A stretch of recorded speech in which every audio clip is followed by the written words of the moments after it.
But the people have a right to know what went on there. What was the motive behind this shooter?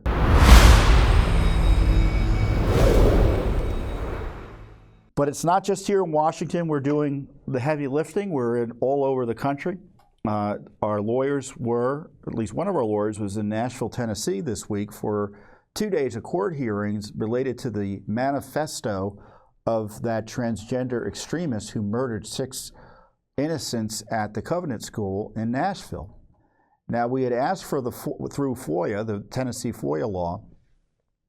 I don't know what it's officially called in FOIA. It's an open records lawsuit in the Tennessee. But anyway, it's the open records law in Tennessee. And we sued last year, and it's been like a full year we haven't gotten this information. I mean, this is basic material that was picked up by the police. The police are ready to release it. And what happened is the parents and the school have come in, and the parents of the victims and the parents of school generally, and the school itself has come in to try to interfere and stop the release of the manifesto. Now, typically this type of material would be released, and God help these families. I pray for them. But the people have a right to know what went on there.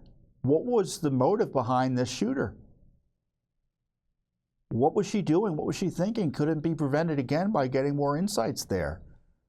And of course, there's this political side of it, because the left is kind of nervous about this issue because of the spate of transgender extremist violence recently. So this has been a very unusual case. It's gone up and down the court in Tennessee. Audrey Elizabeth Hale, a 28-year-old trans artist, was also killed by police after she murdered those poor 6 people. I think it was 3 young children, babies really, and 3 adults. The resolution of the case has been delayed over disputes about whether the school and school victims' parents could intervene and prevent the release of the manifesto and other material. And as I said in the lawsuit, or in our press release, we urge the court to place the public's right to know above any political considerations. So we're representing retired Hamilton County Sheriff James Hammond and the Tennessee Firearms Association. And members of the legislature in Tennessee want the information released because, of course, what the left is trying to do is use this terrible tragedy, this mass murder, as a pretext to restrict Second Amendment rights. So there's a lot of interest in figuring out what really went on here. And again, to describe it highlights the public interest.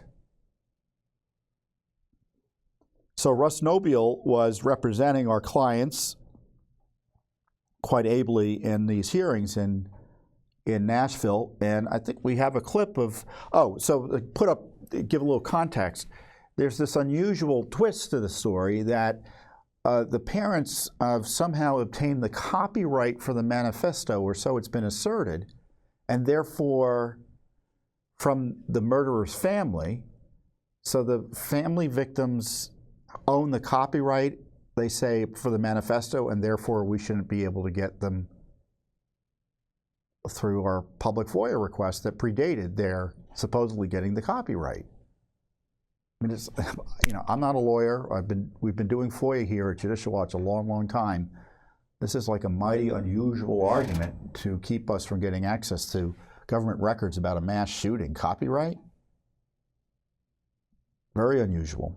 And so Russ Nobile, one of our senior attorneys, kind of answered some of these issues or kind of talked through them with the court. And it's interesting to see. So here's the clips. What we're really talking about is, whatever these writings are, we presume some of them are created by Ms. Hale. We don't know if all of them are, but we presume, a good portions of them are. We're talking about the copies of them, right? Metro got the originals, the master copy, if you will, and now they are retaining copies of it. They've made copies for the FBI, they've made copies for the court, and they've made copies for whoever else. And once they've made copies, those are government records. And then if they want to enforce their copyright, then that's something that will happen down the line when they register it and they determine if we're using it in fair use in federal court subsequently. So it's your position that the copies, not necessarily, so if the originals are copyright, they have a copyright from inception, the copies are actually the worked product of Metro. Is that what you're saying? I worry that work product is a critical term, but I have more legal significance than I appreciate. But what I want to say is that when Metro makes a copy of it, that's definitely a government record. So, and that would be like the Griffin case, right? If you That is my sense. Yeah, more akin to it. So, but at the end of it, if they get the originals back because they're claiming their copyright or whatever, if Metro has a copy of it still, and Metro sent a copy off to the FBI, we get a copy of that, or that's subject to our request. And so then are you saying that the copies that are retained in Metro's investigative file do not have a copyright, they're not original works, and they are subject to the TPRA? They're derivative products of original works. It's what I best understand. And I've taken some copyright, I'm not an expert on it, so I want to be careful here. But they have to produce it. There's no subject, there's no exception. It does not appear to be under the Tennessee law. Our clients get it. All of us are involved in either research or advocacy or education. That's one of the prime missions of my organizations, and why we help bring these cases is to educate the public on what their government is doing. So we all fall under that umbrella, and then once we get it, if we use it and they register it, and then they can assert their copyrights, and then they'll have to defend. Your position is the copies made by Metro for their investigative file are definitively public records. The question is if they're subject to an exception. So once Metro, all of this is about, we talked about a master tape from a recording artist. I don't want to keep using her name, but the journals are the master tapes, and copies have been made for them, and now that's a public record that is subject to the TPRA definitively. And the question is it subject to an exception? We do not believe copyright is an exception under Tennessee law, as best as we've seen. The court has asked about supremacy. Supremacy comes in a lot of different postures: explicit, express, or implied preemption. The court, I don't think, has to get into that here. It's complex to me question, and I don't know that it matters in this context, because it only comes up when they assert their, it should come up later when they assert their copyrights in whatever they want to challenge our use of it at that point. That was interesting, huh? It's rare to be able to get a taste of some of these FOIA arguments because typically they're not covered by cameras in the courtroom in Tennessee. They allow cameras in the courtroom. It's rare here in federal court where we do a lot of our work. But it shows you nothing's ever easy, right? And this kind of was a straightforward FOIA request and case, and it's turned into this Megillah.